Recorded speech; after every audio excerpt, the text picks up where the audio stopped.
નમસ્કાર વિદ્યાર્થી મિત્રો, આમુખનું મહત્ત્વ સમજ્યા પછી હવે આપણે આમુખના આધારસ્તંભો વિશેની ચર્ચા કરવા જઈ રહ્યા છીએ. ભારતીય બંધારણના આમુખમાં વ્યક્ત થયેલા આધારરૂપ શબ્દો જેવા કે અમે ભારતના લોકો, સાર્વભૌમ, સમાજવાદી, બિનસાંપ્રદાયિક, લોકશાહી, પ્રજાસત્તાક, બંધુતા, ન્યાય, સમાનતા, સ્વાતંત્ર્ય, રાષ્ટ્રીય એકતા અને રાષ્ટ્રીય અખંડિતતા વગેરે જે પૈકી મુખ્યત્વે નીચે દર્શાવેલા 3 આધાર સ્તંભો વિશે આપણે હવે વિગતે અભ્યાસ કરીશું. મિત્રો, આ બધા એના આધાર સ્તંભો છે, જેટલાના નામ તમને ઉપર આપ્યા, પણ એના મુખ્ય આધાર સ્તંભો તરીકે જે છે એને આપણે ડિસ્ક્રિપ્ટિવ હવે જોવાના છે, એને વિશિષ્ટ ચર્ચા અને વિસ્તૃત ચર્ચા આપણે હવે કરવાની છે. મિત્રો, તો શરૂ કરીએ. ટોપિક નંબર 1, જેની અંદર છે લોકશાહી. ભારતના બંધારણમાં ભારતના લોકોને આખરી અને સાર્વભૌમ સત્તા આપવામાં આવી છે. મિત્રો, આપણું બંધારણ એવું છે કે જેમાં લોકોને આખરી અને સાર્વભૌમ સત્તા આપી, બરાબર. અંતિમ જે છે એ બાગડોર લોકોના હાથમાં સોંપી દીધી, અંતિમ નિર્ણય લોકોના હાથમાં સોંપી દીધો. અહીંયા જે છે 100% જે ડિસિઝન પાવર છે એ પબ્લિકને આપી દેવામાં આવ્યો છે. એવું નથી કે 50% ગવર્મેન્ટ નક્કી કરશે અથવા 50% જે છે એ બીજું કોઈ નક્કી કરશે અને 50% લોકોની સહમતિ અને બહુમતીથી નક્કી કરવામાં આવશે, એવું કશું છે નહીં. ટોટલી, બરાબર છે, પૂરેપૂરું જે છે એ કોણ નક્કી કરશે? તો કે માત્ર ને માત્ર જનતા નક્કી કરશે. જનતાએ લીધેલા નિર્ણયો જે છે એની જ અમલવારી કરવામાં આવશે. એટલે અંતિમ અને સાર્વભૌમ સત્તા છે એ કોના હાથમાં છે? લોકોના હાથમાં આપી દેવામાં આવી છે. મિત્રો, તો કોઈ એક વ્યક્તિ કે વર્ગનું શાસન અહીં નથી, પરંતુ સત્તાની અંતિમ બાગડોર લોકોના હસ્તક છે. લોકશાહી એટલે કે ડેમોક્રેસી જે છે એ શબ્દ મૂળ ગ્રીક શબ્દ જે છે ડેમોસ એટલે કે લોકો અને ક્રેટોસ એટલે કે સત્તા, એના ઉપરથી ઉતરી આવ્યો છે. રાજ્ય સત્તા અમુક વ્યક્તિઓના હાથમાં નિરંકુશ રીતે સ્થપાયેલી નથી, બરાબર. અમુક ચોક્કસ વર્ગના લોકોના હાથમાં કોઈ પણ પ્રકારના નિયંત્રણ કે અંકુશ વિના સોંપી દેવામાં આવી હોય સત્તાઓ, બરાબર છે, ઓથોરિટીઝ, અધિકારો, એવું બન્યું નથી. દરેક પ્રકારના અધિકારો જે છે એ લોકોના હાથમાં છે અને જે લોકોને સત્તા સોંપવામાં આવી છે એને પણ કેટલાક રિસ્ટ્રિક્શન અને મર્યાદાઓની અંદર રહી અને કામ કરવાનું છે. તો આ રીતના નિરંકુશિત રીતે સત્તા કોઈને આપવામાં આવી નથી, પરંતુ લોકોના હાથમાં જે છે એ સંપૂર્ણ સત્તા છે. લોકશાહી એવી રાજ્ય વ્યવસ્થા છે કે જેમાં દેશમાં લોકો સામાજિક, આર્થિક અને રાજકીય ન્યાય મેળવી શકતા હોય અને રાજ્ય વ્યવસ્થામાં ભાગ લેવાનો અધિકાર ધરાવતા હોય છે. મિત્રો, શું કીધું? ફરી પાછું એકવાર રિપીટ કરું. લોકશાહી એવી રાજ્ય વ્યવસ્થા છે, અહીંયા એવું માળખું જે છે એ વહીવટનું છે કે જેમાં દેશના તમામ લોકો સામાજિક, આર્થિક અને રાજકીય ત્રણેય પ્રકારના જે નિર્ણય હોય એમાં ન્યાય મેળવી શકે છે અને રાજ્ય વ્યવસ્થામાં ભાગ લેવાનો પણ અધિકાર ધરાવે છે, બરાબર છે. ડિસિઝન જે છે એની અંદર પણ પોતાનો પોઈન્ટ ઓફ વ્યૂ રજૂ કરવા માટે અધિકારી છે અને એમાં એ જે છે એ ભાગ લઈ શકે છે. આગળની વાત કરીએ તો ભારતના બંધારણની અંદર સાર્વત્રિક પુખ્ત વય મતાધિકાર ધોરણે કેવો? સાર્વત્રિક પુખ્ત વય મતાધિકાર. મિત્રો, કોને કહેશું સાર્વત્રિક પુખ્ત વય મતાધિકાર? આના વિશે આપણે ચર્ચા થઈ નથી, ચલો એ ચર્ચા કરવી પડે. આમ તો ધોરણ 8ની અંદર તમે જો ભણ્યા હોય વ્યવસ્થિત તો તમારે આવી ગયું છે આ વસ્તુ. સાર્વત્રિક પુખ્ત વય મતાધિકાર એટલે શું? આપણે આમાં પણ સિલેબસમાં આવશે. એવો અધિકાર કે જેની અંદર ભારતનો જે નાગરિક હોય, 18 વર્ષથી મોટી ઉંમરનો હોય, કોઈ પણ ગુનાહિત કૃત્યમાં અથવા તો કોઈ માન્ય કોર્ટ દ્વારા તેને ગુનેગાર જાહેર કરવામાં આવેલો ન હોય, માનસિક રીતે અસ્થિર એટલે કે ગાંડો ન હોય, શુદ્ધ ભાષામાં કહીએ તો, બરાબર, એવો વ્યક્તિ કોઈ પણ બાબતના, કોઈ પણ જાતિ, ધર્મ, ભાષા, લિંગ કે કોઈ પણ પ્રકારની અસમાનતાઓ રાખ્યા વગર જે છે એ પોતાનો મત આપવા માટે અધિકારી છે. એવા અધિકારના ઉપયોગથી મતદાન દ્વારા ચૂંટાઈને આવેલા જે વ્યક્તિઓ છે એવા સાર્વત્રિક પુખ્ત વય મતાધિકારથી ચૂંટાઈને આવેલા લોકો કહેવાશે. તો ભારતના બંધારણમાં સાર્વત્રિક પુખ્ત વય મતાધિકારના ધોરણે મતદારોએ ચૂંટેલા પોતાના પ્રતિનિધિઓ દ્વારા રચાતી સંસદ એટલે કે લોકસભાને કારોબારી, પ્રધાનમંડળ અને વહીવટીતંત્રને જવાબદાર હોય છે. શું કહે છે મિત્રો તમને? કેવા લોકોએ મતદાન કર્યું છે એની ચોખવટ આપણે કરી. એવા ધોરણે મતદારોએ ચૂંટેલા પોતાના પ્રતિનિધિઓ, બરાબર. કેવા મતદારોએ મેં તમને સમજાવ્યું. એણે પોતાના લીડરને નક્કી કર્યો છે અને એણે પોતાની સંસદ એટલે કે લોકસભાની રચના કરી છે અને એની અંદર કારોબારી જે સમિતિ છે સરકારના જે 3 અંગો આપણે જોઈએ, ધારાસભા, કારોબારી, ન્યાયતંત્ર. ધારાસભા છે એ કાયદો ઘડે, કારોબારી ન્યાય જે છે કાયદો ઘડેલો કાયદો છે એનો અમલ કરે. ન્યાયતંત્ર જે છે એ કાયદાનો ભંગ કરનારની સામે કામ ચલાવી અને એને દંડ કે સજા આપવાનું કાર્ય કરે અને કાયદાઓને માર્ગદર્શિત કરવાનું અને એને ઉજાગર કરવાનું અને એને સમજાવવાનું કામ કરશે. તો કારોબારીની અંદર કોણ હોય? તો કે પ્રધાનમંડળ હોય અને વહીવટી તંત્ર હોય. ઓકે, મુખ્ય પ્રધાન અને એનું પ્રધાન મંડળ હશે. તો એ બધું જે છે એ કોને જવાબદાર છે? લોકસભાને જવાબદાર છે. ઓકે, કારોબારીને અબાધિત સત્તા નથી.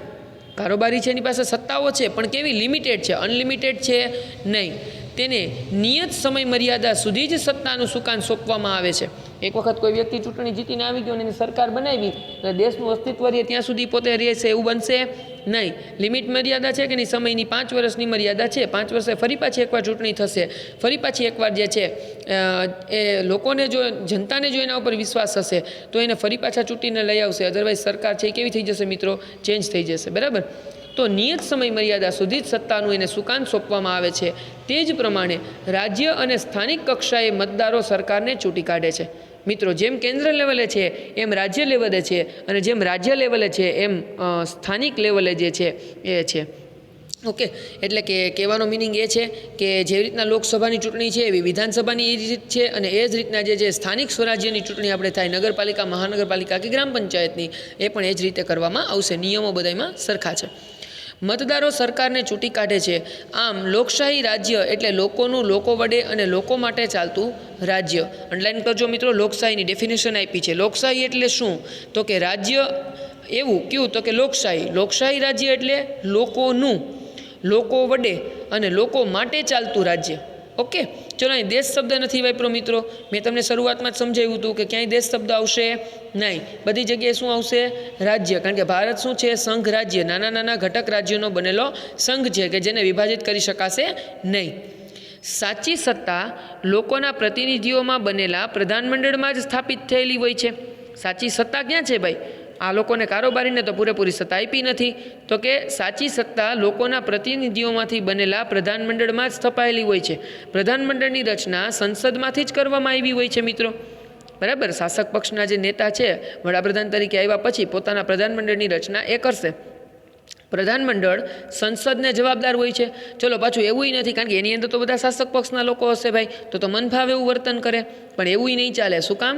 કારણ કે એ પાછા કોને જવાબદાર છે? લોકસભાને. તો લોકસભાની અંદર કોણ હોય? માત્ર શાસક પક્ષ ના હોય, એની અંદર શાસક પક્ષ હોય, વિપક્ષ હોય, અપક્ષ હોય, બધા પક્ષના લોકો જે છે એ સાથે મળીને બેઠા હોય છે મિત્રો. એટલે અહીંયા કોઈને અન્યાય થશે નહીં. બરાબર છે? જો શાસક પક્ષના લોકો, કારોબારીમાં રહેલા લોકો કોઈ અન્યાયપૂર્ણ વાત કરશે તો લોકસભામાં એ ઠરાવ પસાર થઈ શકશે નહીં અને રાજ્યસભા સુધી આગળ વધશે નહીં. પછીની વાત કરીએ તો કે ભારત પ્રજાસત્તાક રાજ્ય એટલા માટે છે. ભારતને શું કામ પ્રજાસત્તાક કીધું છે? કે ભારતનો કોઈ પણ નાગરિક બંધારણમાં નિર્ધારિત કરેલી લાયકાતો ધરાવતો હોય.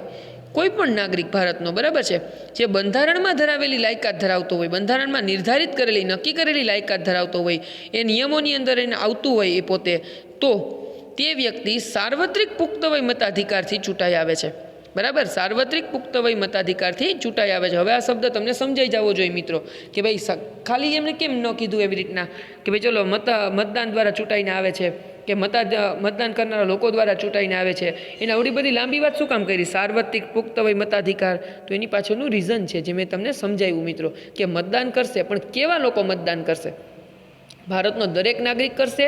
ના, ભારતનો નાગરિક દરેક કરી શકશે, પણ મેં તમને જે કીધું એ ટર્મ્સ અને કન્ડિશન્સમાં આવતા હશે તો ભારતનો એવો નાગરિક કે જે બંધારણમાં નિર્ધારિત કરેલી લાયકાતો ધરાવે છે અને તે વ્યક્તિ સાર્વત્રિક પુખ્ત વયના લોકો દ્વારા ચૂંટાઈને આવે તો તે કોઈપણ વંશ પરંપરાગત વારસાને આધીન આ પદ પ્રાપ્ત કરી શકતા નથી. બરાબર? રાજાનો દીકરો જેમ રાજા બને, બરાબર છે, એમ વડાપ્રધાનનો દીકરો વડાપ્રધાન બને, બરાબર છે, તો એવું અહીંયા ચાન્સ થશે નહીં, કારણ કે કોઈ પણ વંશ પરંપરાગતને આ પદ મેળવી શકશે નહીં. બરાબર છે? જનતા જનાદર છે, લોકોના વિશ્વાસને જીતી અને લોકો પાસેથી મતદાન મેળવી અને જે પદ જે છે એને પ્રાપ્ત કરી શકાય. 5 વર્ષ સુધી જ તે સામાન્ય સત્તા ઉપર રહી શકે છે મિત્રો. 5 વર્ષ લિમિટ. સંસદીય સરકાર સંયુક્ત જવાબદારીના સિદ્ધાંત ઉપર કામ કરે છે. બરાબર છે? અને આપણી સરકાર જે છે એ કેવી સરકાર છે? સંસદીય સરકાર છે, પ્રમુખીય સરકાર નથી. બરાબર છે? સંસદ છે એની અંદર સંયુક્ત જવાબદારીનો સિદ્ધાંત છે. બરાબર છે? કોઈ નિશ્ચિત જવાબદારી નથી, સંયુક્ત જવાબદારી છે સંસદની. જે છે સરકાર જે પોતે સત્તા ઉપર છે એ પોતાનું કામ સારી રીતે કરે, એ પણ એને વિચારવાનું છે. લોકોનું હિત શેમાં છે એ પણ એને વિચારવાનું છે. એટલે સંયુક્ત જવાબદારીના સિદ્ધાંતથી આગળ વધે છે. તેથી તેને જવાબદાર સરકાર પણ કહેવામાં આવે છે.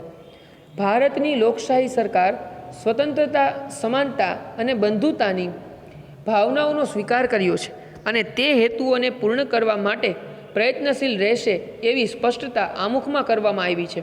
મિત્રો, બરાબર, આ જે કંઈ કામ જે છે એને સ્વીકાર્યું છે એમાં લોકોનું હિત, લોકોનું કલ્યાણ જે છે એને સર્વપ્રથમ સ્થાન આપવામાં આવ્યું છે. બંધારણના ઘડવૈયાઓએ ભારતના લોકોને સાર્વત્રિક પુખ્તવય મતાધિકાર આપીને હિંમતપૂર્વક શ્રદ્ધા મૂકી છે. મિત્રો, 100% લોકો ઉપર વિશ્વાસ મૂકી દીધો, 100% લોકોના હાથમાં અધિકાર આપી દીધો કે તમે જેને યોગ્ય માનો, તમે જેને યોગ્ય ગણો, તમે જેને લઈ આવવા માગો એને તમે સત્તા ઉપર લઈ આવો. બરાબર છે. 100% જે છે એ મતદાન આધારિત જે છે અહીંયા નિયુક્તિ કરવામાં આવશે. લોકશાહીમાં ભારતીય બંધારણમાં મૂળભૂત હકો, રાજનીતિના માર્ગદર્શક સિદ્ધાંતો, સંસદ, ધારાસભા, સ્વતંત્ર અને નિષ્પક્ષ ન્યાયતંત્ર અને ચૂંટણી પંચની રચના અને કાર્યો વગેરે જોગવાઈઓ ભારતને લોકશાહી રાજ્ય તરીકે ઘોષિત કરી છે. સાર્વત્રિક પુખ્તવય મતાધિકાર એટલે કોઈપણ જાતિ, જ્ઞાતિ, ધર્મ, ભાષા, લિંગ, શિક્ષણ, આવક કે જન્મના સ્થાનના ભેદભાવ કર્યા વિના 18 વર્ષ કે તેથી વધારે ઉંમરના ભારતના કોઈપણ નાગરિકને મત આપવાનો અધિકાર છે. જો કે મતદાન યાદીમાં નાગરિકના નામની નોંધણી આવશ્યક છે. મિત્રો, આવી ગયું સાર્વત્રિક પુખ્તવય મતાધિકાર એટલે શું? બરાબર, અહીંયા તમને સ્પષ્ટતા કરી દીધી એણે મિત્રો કે સાર્વત્રિક પુખ્તવય મતાધિકાર એટલે શું છે. તો કે 18 વર્ષથી ઉપરનો હોય અને ઉપર જણાવેલી જે બાબતો છે એવા કોઈપણ પ્રકારના ભેદભાવ વગર મતદાન કરવાનો અધિકાર ધરાવતો હોય અને એવા મતદારો દ્વારા જેને ચૂંટવામાં આવે એવા સાર્વત્રિક પુખ્તવય મતાધિકારના ધોરણે ચૂંટાઈને આવેલા પ્રતિનિધિ કહેવાશે. મિત્રો, ઓકે, તો આ એનો પહેલો સ્તંભ થયો લોકશાહી જે છે બંધારણના આધારસ્તંભ તરીકે. આમ તો એના ઘણા બધા આધારસ્તંભો છે જે આપણે પહેલાં ઇન્ટ્રો પાર્ટમાં જોઈએ, આપણે એના નામ. પણ 3 વસ્તુ જે છે એ મહત્ત્વપૂર્ણ છે, એનો આપણે અહીંયા વિગતે અભ્યાસ કરવાનો છે. મિત્રો, એમાંથી પહેલાંનો અભ્યાસ આપણે કરી ચૂક્યા છીએ. હવે પછીના 2 ટોપિક્સ જે છે એનો અભ્યાસ આપણે નેક્સ્ટ લેક્ચરની અંદર આગળ છે એ વિગતપૂર્ણ કરશું. તો જે આપણે સમજાય એને વ્યવસ્થિત એકવાર રીડ કરજો અને જે છે એને વ્યવસ્થિત પાકું કરી અને એના હાઇલાઇટ્સ ટોપિક્સ છે એને અલગ નોટ ડાઉન કરી અને રીડ કરીને પાકા કરવાનો પ્રયત્ન કરજો.